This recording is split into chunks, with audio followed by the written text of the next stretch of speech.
Hello everyone, welcome to the Zorawar classes. आप लोगों का बहुत बहुत स्वागत है जोरावर क्लासेस पर। और हम करेंगे अपने नेक्स्ट 10 क्वेश्चंस सीडीपी पर, यानी कि पेडागोजी सेक्शन जो आपका है। और इसमें वही आपके मिक्स रहेंगे टॉपिक्स, और कोशिश मेरी यही रहती है कि मैं किसी ना किसी एग्जाम के क्वेश्चंस आपके सामने लाऊं, ताकि आपको ये थोड़ा सा एक स्टैंडर्डाइज क्वेश्चंस आपको मिल पाए। क्योंकि जब एग्जाम्स में क्वेश्चन पूछे जाते हैं तो वो क्वेश्चंस हर उस एग्जाम से रिलेटेड, जो भी आपका टॉपिक मेन उससे रिलेटेड है, तो वो बहुत इंपॉर्टेंट क्वेश्चंस हो जाते हैं। और मतलब एग्जाम्स के क्वेश्चंस करने से हमारी प्रैक्टिस ज्यादा अच्छी होती है। ठीक है, इससे पहले आप एक नंबर नोट कर लीजिए जो लोग नए जुड़े हैं, 8638008832। This is the WhatsApp number of Zorawar classes. आप अपना नाम लिखकर यहाँ पर मैसेज कर सकते हैं, आपको ऐड कर लिया जाएगा भाई अंकित सर। तो चलिए पहला क्वेश्चन देखते हैं। The personal factor which affects learning is और आर। जो भी पर्सनल फैक्टर है जो लर्निंग को अफेक्ट करता है, यानी कि व्यक्तिगत कारक है जो, ठीक है, mass media, peer group, teachers और मैचुरेशन एंड एज। तो आपको ये बताना है व्यक्तिगत कारण कौन सा है। हालांकि ये क्वेश्चन आसान है, बट मैं मैं मिक्स रखती हूँ क्वेश्चंस। कभी आपका जो सेट होता है वो थोड़ा मुश्किल आ जाता है, कभी मॉडरेट होता है, कभी इजी आ सकता है। ठीक है, तो इसका जो करेक्ट ऑप्शन होगा वो होगा ऑप्शन नंबर डी, परिपक्वता एवं आयु, जो कि पर्सनल फैक्टर है। ठीक है, देखो मास मीडिया, पीयर ग्रुप और टीचर्स ये पर्सनल नहीं है। ठीक है, ये आपके सोसाइटी में आपके एनवायरमेंट का फैक्टर आ जाता है। लेकिन अगर हम पर्सनल फैक्टर की बात करें तो मैचुरेशन और एज जो है आपकी अपनी पर्सनालिटी से रिलेटेड है। ओके, नेक्स्ट है, a cricket player develops the skill of bowling but it does not affect his skill of batting. ठीक है, एक क्रिकेट प्लेयर है, उसने स्किल ऑफ बॉलिंग सीखी है, क्योंकि देखिए बॉलिंग बैटिंग सब एक स्किल है। इसमें आपकी फाइन मोटर स्किल्स का बहुत बड़ा हाथ होता है। Fine motor skills and gross motor skills दोनों ही मिलकर होती हैं। तो ये स्किल है बॉलिंग की, भाई उसने डेवलप कर ली है बॉलिंग की स्किल, लेकिन इस स्किल को सीखने के बाद उसकी बैटिंग की स्किल पर कोई असर नहीं पड़ा। सपोज ये ऑलराउंडर है, ऑलराउंडर बनने की कोशिश कर रहे हैं। ठीक है, तो ये क्या कहलाएगा, ये आपको बताना है। It is a positive transfer of learning, negative transfer of learning, zero transfer of learning, या फिर नन ऑफ दीज। तो देखिए, जब कोई चीज, पहले की कोई चीज जो है अगर आपकी नई चीज को सीखने में मदद करती है तो उसको हम बोलते हैं पॉजिटिव ट्रांसफर। लेकिन जब कोई भी पुरानी चीज नई चीज को सीखने में हार्म करती है, यानी कि नुकसान पहुंचाती है, उसमें मतलब प्रॉब्लम्स खड़ी कर देती है, तो वो आपकी हो जाती है negative skill, sorry negative transfer of learning. लेकिन जब ना पॉजिटिव का असर है ना नेगेटिव का आंसर है, मतलब कुछ भी असर नहीं है किसी भी चीज का, कोई फर्क ही नहीं पड़ता है, तो वो आपका होता है जीरो ट्रांसफर। कोई ट्रांसफर हुआ ही नहीं है लर्निंग का। बॉलिंग की स्किल्स और बैटिंग की स्किल्स बिल्कुल डिफरेंट है, तो कोई असर नहीं पड़ा है, तो that means it is zero transfer of learning. I hope you understand. Next देखते हैं। नेक्स्ट है, which of these statements best shows the mental health of a person. इनमें से कौन सी चीज दर्शाती है कि भाई बंदा जो है बिल्कुल स्वस्थ है, बिल्कुल एकदम हेल्दी है। ठीक है, तो full expression, harmonization and goal direction, lack of mental disorder, भाई मेंटल डिसऑर्डर नहीं है उसको, या फ्री ऑफ पर्सनैलिटी डिसऑर्डर, उसे कोई भी पर्सनैलिटी डिसऑर्डर नहीं है, या फिर ऑल ऑफ दीज, ये आपको बताना है। ठीक है, मेंटल हेल्थ की बात हो रही है यहाँ पर कि भाई उसका मानसिक स्वास्थ्य जो है वो सही है। तो देखिए इसका जो करेक्ट ऑप्शन होगा ऑप्शन नंबर ए होगा। भाई पूर्ण तरह से फुल एक्सप्रेशन है उसके, बिल्कुल सिंपल क्लियर एक्सप्रेशन है, जो भी है वो सामने है। हार्मोनाइजेशन है, यानी कि सबके साथ मिला जुला कर चलने वाला है। गोल डायरेक्शन है, मतलब ये गोल सेट है और उस डायरेक्शन की तरफ जा रहा है आराम से। ठीक है, फ्रीली बिल्कुल मूव कर रहा है।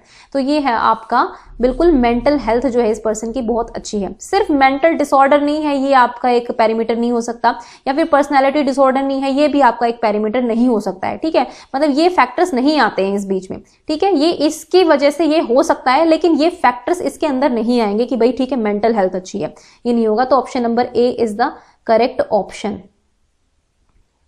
नेक्स्ट देखते हैं। दो number of psychologist like fried, पियाजे explain personality development in terms of stages but only पियाजे talked of.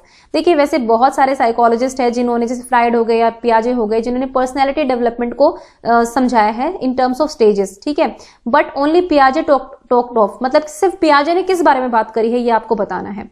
Development stages are which are determined by environment. ठीक है, ऐसी डेवलपमेंटल स्टेजेस की बात करी है जो एनवायरमेंट के द्वारा निर्धारित की जाती हैं। ठीक है, या फिर restricted effects of stages too early infant experience only, या फिर भाई जो शैशवावस्था के अनुभव ही अधिक प्रभावित करते हैं, बाकी अवस्थाओं के सीमित प्रभाव होते हैं, मतलब सिर्फ अर्ली एक्सपीरियंसेस जो है वही ज्यादा वो होते हैं। ठीक है, नेक्स्ट अगर हम बात करें तो cognitive transformation to explain stages, तो उन्होंने अपने जो संज्ञानात्मक बदलाव है उनकी कहानी बताई है अपने स्टेजेस को एक्सप्लेन करने में, या फिर नन ऑफ दीज, या फिर इनमें से कोई भी नहीं, ये आपको बताना है। तो देखो जो डेवलपमेंटल स्टेजेस तो पियाजे ने दी है, फॉर श्योर उन्होंने दी है 4 स्टेजेस, लेकिन ये एनवायरमेंट के द्वारा डिटरमाइन नहीं है भाई, वातावरण का इसमें ज्यादा रोल नहीं होता है, ये पियाजे ने नहीं बोला है। और उसके बाद रेस्ट्रिक्टेड ये भी नहीं बोला है कि सिर्फ इन्फेंसी वाली स्टेज का ही असर पड़ता है, ये भी नहीं बोला है, नन ऑफ दिस तो होगा नहीं, यानी कि ये option number C is the right answer. Cognitive development की स्टेजेस हैं उनकी आप सभी को पता है, तो cognitive transformation to explain stages, तो ये है पियाजे की बेसिकली थ्योरी, ठीक है। तो option number C is the correct option. Next देख लेते हैं, Guilford has given the term convergent thinking as equivalent to. देखिए गिलफोर्ड जो है इनकी इंटेलिजेंस की थ्योरी है, अगर आप पढ़ना चाहते हैं तो पढ़ सकते हैं, इंडिविजुअल डिफरेंस का पार्ट होता है इंटेलिजेंस, है ना। वैसे पर्टिकुलरली केवीएस सिलेबस में मेंशन नहीं है इंटेलिजेंस के बारे में, बट ठीक है, हमें एक दूसरे तरह के क्वेश्चंस भी कर लेने चाहिए। हो सकता है आप में से कुछ बच्चे टैट भी प्रिपेयर कर रहे हो, लेकिन बात यह है कि क्वेश्चन था इस सेट में, इस क्वेश्चन पेपर के सेट में, तो मैंने ले लिया। तो गिलफोर्ड ने कौन सी, क्योंकि इसमें एक तरह से कन्वर्जेंट थिंकिंग की बात है, तो इसलिए आई थॉट कि आपको करना चाहिए क्वेश्चन। देखो Guilford has given the term convergent thinking. Convergent thinking क्या होती है, जब आपको पता है कि आपने टीचर ने क्वेश्चन पूछा, ठीक है, कि भाई ठीक है सन कौन सी दिशा में जो है वो उगता है, अब वो होता है जो भी है, तो ये कन्वर्जेंट क्वेश्चन है, इसमें सभी का आंसर जो है एक ही जगह पर आकर रुक जाएगा, ठीक है, दिस इज कन्वर्जेंट थिंकिंग। लेकिन अगर कहें हम एक ओपन एंडेड क्वेश्चन पूछ लेते हैं, भाई 2050 में जो है लाइफ कैसी होगी, तो this is a question divergent thinking को एक तरह से बूस्ट अप कर रहा है ये क्वेश्चन। तो इसमें हर इंसान की सोच जो होगी वो अलग अलग जाएगी अगर वो अपनी सोच का इस्तेमाल करेंगे। लेकिन कुछ ऐसे लोग होंगे, टीचर ने बताया था कि 2050 के बाद ऐसा होगा, तो वो कहेंगे कि नहीं ऐसा ही होगा, तो वो कन्वर्जेंट थिंकिंग को फॉलो करेंगे। लेकिन डाइवर्जेंट थिंकिंग जो है तो वो होती है, वो आपकी क्रिएटिविटी से होती है रिलेटेड, ठीक है, सृजनात्मकता से। लेकिन अगर हम कन्वर्जेंट थिंकिंग की बात करें तो ये आपकी इंटेलिजेंस बेस्ड होती है। ये मतलब यहाँ पे जितने भी स्टैंडर्डाइज टेस्टिंग होती है ना, ये सारे इंटेलिजेंस टेस्ट जो होते हैं, इन सबके कुछ सेट आंसर्स होते हैं, और उन आंसर्स को आप अगर दे देते हैं तो वो आपका कन्वर्जेंट थिंकिंग का पार्ट है। और यही गिलफोर्ड ने कहा था। देखिए इन्होंने 1950 में जो है डाइवर्जेंट थिंकिंग की भी कल्पना की थी, जब जो क्रिएटिव लोग होते हैं उनके माइंड सेट को समझने के लिए। लेकिन उसके बाद इन्होंने एक और थिंकिंग का नाम बताया कि कन्वर्जेंट थिंकिंग भी होती है, जो हम इंटेलिजेंस से रिलेट कर सकते हैं, ठीक है, आप कितना याद करके लिख सकते हैं, this is called your intelligence. Okay, तो option number A is the right option. Next है, which statement is not true about interest. भाई रुचियों के बारे में क्या कथन सही नहीं है, ध्यान से करना इस क्वेश्चन को क्योंकि अच्छा क्वेश्चन है। Interest are innate and acquired. भाई रुचियां जन्मजात भी होती हैं और अर्जित भी की जाती हैं। Interest change with time. Interest बदलते रहते हैं टाइम के साथ। Interest are not related to capacities and aptitude. Interest जो है कैपेसिटीज से और एप्टीट्यूड से रिलेटेड नहीं होते हैं, ठीक है। उसके बाद interest are not reflection of attraction and aversion in behaviour. या फिर रुचियां व्यवहार की आकर्षण और प्रकरण के प्रतिबिंब नहीं है। तो ध्यान से इस क्वेश्चन को समझो और आंसर दो। तो देखिए इंटरेस्ट इनेट भी हो सकते हैं, जन्मजात भी हो सकते हैं। कुछ चीजें आपको जन्म से ही बहुत पसंद चीजें होती हैं, मतलब कहते हैं ना हेरिडिटी का फैक्टर आ जाता है एक तरह से। और एक्वायर्ड भी होते हैं, आप एक्वायर भी करते हैं इंटरेस्ट को, है ना, समय के साथ साथ आपके सामने सिचुएशंस ऐसी आ जाती हैं, या फिर कोई चीज आपको लगातार आप देखते हैं, कभी उसमें इंटरेस्ट डेवलप हो जाता है, कभी नहीं भी डेवलप होता, ठीक है। तो ये इनेट भी हो सकते हैं और एक्वायर्ड भी हो सकते हैं। उसके बाद ये चेंज हो, मतलब बदलते हैं। ऑब्वियसली एक्वायर्ड की बात तभी आएगी ना जब आपका अभी इसमें इंटरेस्ट है, पर्यावरण आपका चेंज हो, आपकी सिचुएशन चेंज हो गई, आपको कुछ और किसी और चीज में इंटरेस्ट आ गया, तो इंटरेस्ट चेंज भी होते हैं टाइम के साथ। अब इसमें कहा है interest are not related to capacities and aptitude, तो ये मुझे सही लग रहा है, ये गलत नहीं होगा। क्योंकि देखो कैपेसिटी हम क्या कर सकते हैं, क्या कर सकते हैं, ये इंटरेस्ट बेस नहीं होता है। सपोज मैं एक भारी सा पत्थर उठा के, या फिर हम जिम जाते हैं, हर किसी को जिम की मतलब इंटरेस्ट नहीं होता है, लेकिन कुछ लोग मजबूरी में जिम जाते हैं, कुछ लोग मजबूरी में डाइटिंग करते हैं पतले होने के लिए, ठीक है, फिर उनके अंदर कैपेसिटी की भी हाँ वो ये कर सकते हैं, तो वो इंटरेस्ट का पार्ट नहीं होता है, ठीक है। अगर एप्टीट्यूड की बात करें तो जैसे किसी में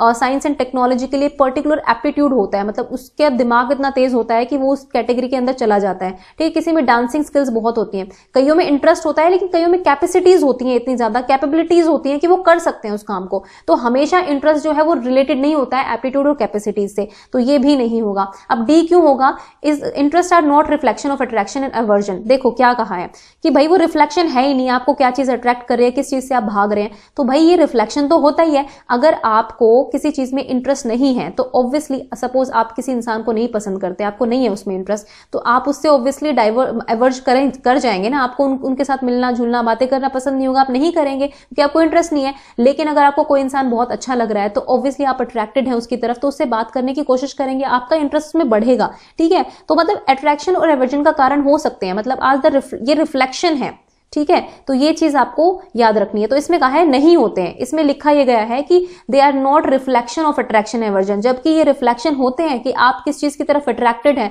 और किस चीज की तरफ आपको मतलब गुस्सा है या आपको अच्छा नहीं है, नापसंद है, आप एवर्जिव हैं उसकी तरफ। ठीक है, तो ये ऑप्शन डी ऑप्शन ठीक होगा, क्योंकि ये ट्रू नहीं है, इसमें से नोट हटाना पड़ेगा हमें। ठीक है, तो option number D is correct. Next देखते हैं द एटीट्यूड। अब देखो एटीट्यूड आ गया। अब एटीट्यूड जो होता है ना वो क्या होता है, जैसे मेरा है, मेरा पढ़ाई की तरफ कैसा एटीट्यूड है, मेरा इस पर्टिकुलर इंसान की तरफ एटीट्यूड कैसा है। अगर मैं इसकी मेरे को लगता है कि नहीं ये थोड़ा ठीक सा इंसान नहीं लग रहा है मुझे, तो मेरा एटीट्यूड क्या है। ठीक है, वो एक इमोशनल चीज है एटीट्यूड जो होती है। तो an emotionally tendency organize through experience to react positively और negatively towards a psychological object, या फिर एक कैरेक्टरिस्टिक है that is symptomatic to the individuals ability to acquire with some specified training, some knowledge और स्किल इन गिवन फील्ड। तो this is something related to aptitude. उसके बाद एक potential ability of an individual of specialized kind, नहीं ये नहीं होता है। Attitude is something related to your emotions, आपके इमोशंस क्या कह रहे हैं। आपने कोई चीज देखी, आपने कोई इंसान देखा, तो आपके एक्सपीरियंस कहते हैं कि इस तरह के इंसान जो है मतलब उसकी तरफ देखने का जो आपका नजरिया होता है ना, तो वो होता है आपका एटीट्यूड एक तरह से। ठीक है, कि आप उसकी तरफ नेगेटिवली सोचते हैं या आप पॉजिटिवली सोचते हैं। ठीक है, कई बार हो सकता है कि आप मतलब सोचते हैं नेगेटिव है, लेकिन आप अच्छे से बात भी कर रहे हैं, लेकिन आपके मन में एक एटीट्यूड ऐसा है कि नहीं ठीक है, ऊपर ऊपर से बात कर लेंगे, बस चल जाएगा काम। ठीक है, तो ये आपका एटीट्यूड होता है। तो option number A is the correct option of this question. ठीक है, उसके बाद नेक्स्ट है in personality as well as intelligence heredity plays. तो भाई पर्सनैलिटी में इंटेलिजेंस और हेरिडिटी कैसा रोल प्ले करती है ये आपको बताना है। जो हमारी पर्सनैलिटी होती है, ह्यूमन पर्सनैलिटी की बात हो रही है, तो इंटेलिजेंस एज वेल इंटेलिजेंस और इंटेलिजेंस की भी बात हो रही है। तो यहाँ पर हेरिडिटी क्या रोल प्ले करती है ये आपको बताना है। तो देखो नाम मात्र की भूमिका महत्वपूर्ण है, अनप्रिडिक्टेबल है या फिर फैस्किनेटिंग है। तो देखो ये फैस्किनेटिंग तो होगा नहीं, अनप्रिडिक्टेबल भी नहीं कह सकते, क्योंकि प्रिडिक्ट कर सकते हैं ह्यूमन पर्सनालिटी को हम, है ना। आपका जो बिहेवियर रहता है, सपोज आप किसी के साथ 3 साल 4 साल रह जाते हैं, तो आप प्रिडिक्ट कर सकते हैं कि बंदा इस सिचुएशन में क्या बिहेव करेगा, तो ये भी नहीं हो सकता। अब बात है नॉमिनल ग्रेट रोल, नाम मात्र की भूमिका तो नहीं होती है। हम कहते हैं ना कि हेरिडिटी प्लस एनवायरमेंट दोनों का बहुत इंपॉर्टेंट रोल होता है, तो हम कह सकते हैं महत्वपूर्ण रोल होता है। ठीक है, मतलब इन ऑप्शन को अगर देखें तो option number B is the correct option. Next चलते हैं, which of the following is the store house of our unfulfilled desires. हमारी जो पूरी नहीं हुई है डिजायर्स, उनके लिए जो मतलब स्टोर हाउस कह सकते हैं, ये क्या है। फ्राइड की थ्योरी से क्वेश्चन है डायरेक्ट, तो बताइए क्या है। इड है, ईगो है, सुपर ईगो है, या फिर इड एंड ईगो है। तो आपने अगर फ्राइड की थ्योरी पढ़ी है तो आपको इतना पता ही होगा, 9th का option number A is the right option. ठीक है, तो ये जो प्लेजर प्रिंसिपल पर काम करता है। ठीक है, अगर हम सुपर ईगो की बात करें तो ये एक तरह से रियलिटी प्रिंसिपल पर काम करता है, और सुपर ईगो जो है वो एक तरह से हमारा मोरालिटी के बेस पर काम करता है। तो इड जो है इसके अंदर बहुत सारी छुपी ऐसी डिजायर्स होती हैं, अनफुलफिल्ड होती है, जिनको वो कोशिश करता है पूरी करने की, तो ये होता है id. Okay, option number A is the correct option. Next देखते हैं, defence mechanism helps us a lot in dealing with, again Freud. ठीक है, डिफेंस मैकेनिज्म्स फ्राइड ने दिए थे, आपको पता ही है। तो ये क्या करते हैं, किस चीज में हेल्प करते हैं। हालांकि मैं क्वेश्चन जो है आपको करा चुकी हूँ आई थिंक डिफेंस मैकेनिज्म्स के 1-2, तो आप बताइए क्या होगा इसका आंसर 10th का। Violence, stress, fatigue, strangers. ठीक है, तो क्या है। तो आपको पता है कि हमारे दिमाग में जब स्ट्रेस आता है तो हम उस स्ट्रेस को अवॉइड करने के लिए, कहते हैं ना, हम पेन को अवॉइड करना चाहते हैं किसी तरीके से। तो उस पेन को अवॉइड करने के लिए, उस स्ट्रेस को अवॉइड करने के लिए हम कुछ डिफेंस मैकेनिज्म्स बना लेते हैं, हम रक्षा तंत्र बना लेते हैं, और उसमें तरह तरह के होते हैं। रैशनलाइजेशन था, सब्लिमेशन था, बहुत सारे हैं जो फ्राइड ने दिए थे डिफेंस मैकेनिज्म्स। तो इसमें जो है आपका करेक्ट ऑप्शन होगा ऑप्शन नंबर बी, यानी कि स्ट्रेस की बात हो रही है। स्ट्रेस को दूर करने के लिए जो है हम डिफेंस मैकेनिज्म डेवलप करते हैं। तो गाइज ये थी आज की video. I hope you like the video, and please comment section में जो है अपना स्कोर भी आप जरूर कमेंट कीजिएगा, ताकि थोड़ा सा आइडिया रहे कि आप कितना स्कोर कर पा रहे हैं। And all the best to all of you, and thanks for watching the Zorawar classes.